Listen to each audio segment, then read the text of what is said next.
Erin. It's Hi. always a pleasure to have you here. Great to be here. And what is this little lovely Today thing? I brought you a peach oolong tea, Oh my gosh, yum. which is delicious. Everyone we get frequently asked, well, what's the difference between an oolong tea or a green tea or a black tea? And I love to use an apple analogy for people to really help explain it, because tea all comes from the same plant. It is all the same plant, the same leaf. It's just how it's been processed a little differently. Even like green teas? Even green tea. So imagine Okay. an apple, Okay. right? So if you just take a bite out of a nice, fresh, crisp apple, those are your greens and white teas. If you let your apple sit for a few hours and it starts to get a little brown, that's an oolong. And if you let it Interesting. kind of become a crisp like apple chip, Yeah. that's a black tea. And then if you let it become cider, then you've gotten into your pu'ers that have been fermented.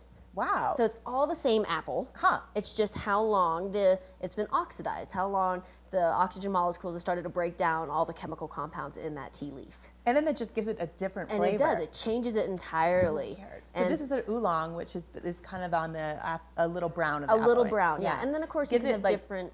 What gives it the smoky flavor? Does that smoky? Some of that is going to be its varietal. Like there's Granny Smith apples. There's Red Delicious apples.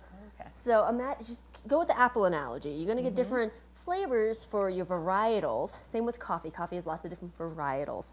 And all of those are going to impact its flavor. It's going to still have certain things that still make it coffee, make it tea, make it an apple. But there's going to be nuances to how it is. And then with anything, it's how it's going to be processed. How much oxygen has been impacting with it. With coffee, what was its temperature that it was roasted at? All those things are going to impact taste and make it different. But it all still comes from one plant. Your coffee varietals come from two different species really, and the specialty coffee world is really only coming from the Arabica species. And then tea all comes from Camellia sinensis, and your apples are still all apples. Erin, I always learn something new every time I Yes. talk to you, and especially with teas, and I just love the fascination with teas. But tell us a little bit about what makes Red Buffalo different. I was talking about this with someone earlier today, and it's that first part in our mission statement that says we'll be a community-oriented coffee shop.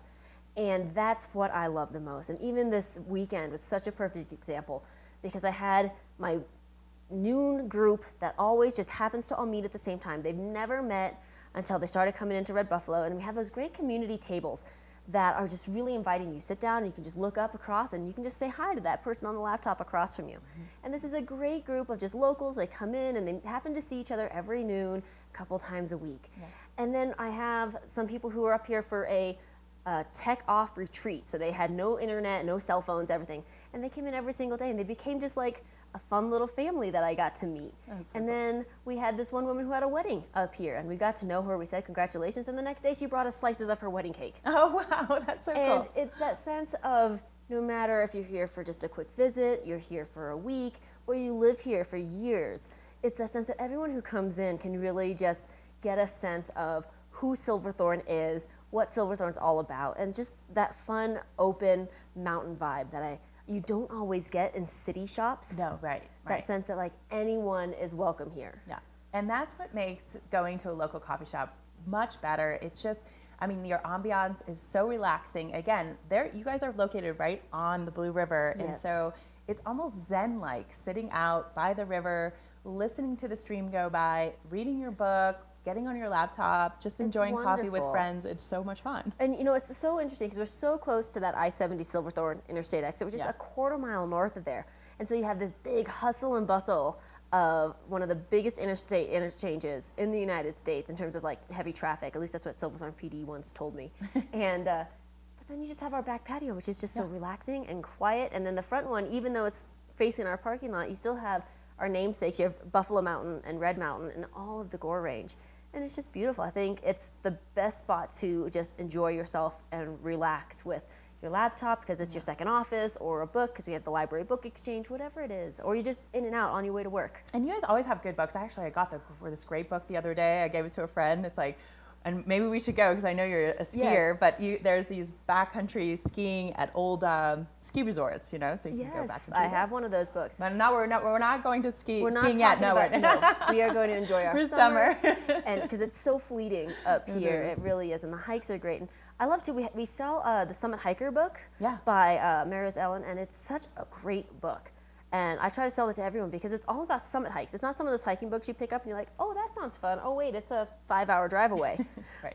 They're They're all local, They're yeah. all local. And all of the girls at Red Buffalo, if you want to come in and just talk about where's a good place to hike or run, everyone at the shop gets out and does stuff. And so we love to just pass on that knowledge of where to go enjoy yourself. And that's huge, yeah. And Yeah. so, and you guys also have a lot going on during the weekends. Tell us a little about your music. Saturday mornings from 9 to noon, we have always a live musician, whether it's Keith Svenestad, local guy, Chris Kenora, local guy. We have some people from Denver come up, just like small folk guitar or piano, just gentle music, and they're really fun and interactive. Keith the other day was just kind of going around to tables who are interested and just like playing them songs just straight to them. Oh, that's so cool. And it was really fun. And, That's really cool. Then the other week when Chris Kenora was playing, it somehow became like an odd sing-along hour, not an hour, but like for 5 minutes.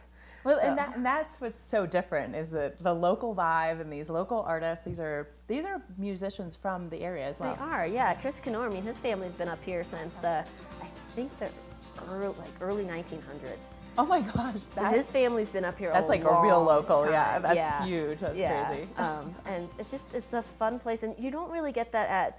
I mean, whether it's Joy of Socks, which is a fun little Yeah. local place to get some fun gifts. When you go to those little local places, those local shops, you get that vibe of what your community is about, and more money stays in your community too, which helps support where you're living, where you're visiting, whatever the option is. You're going to get a little bit more character. You're going to get more money staying in the community because also those local businesses are more likely to support financially or through volunteering local organizations like the schools, the Summit Optimists.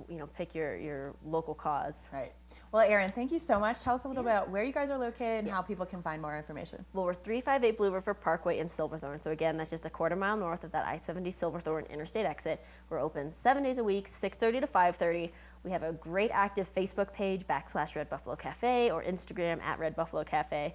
But the best way is just to come on in, come talk to us, get a fun sense of the barista chatter that we have going on.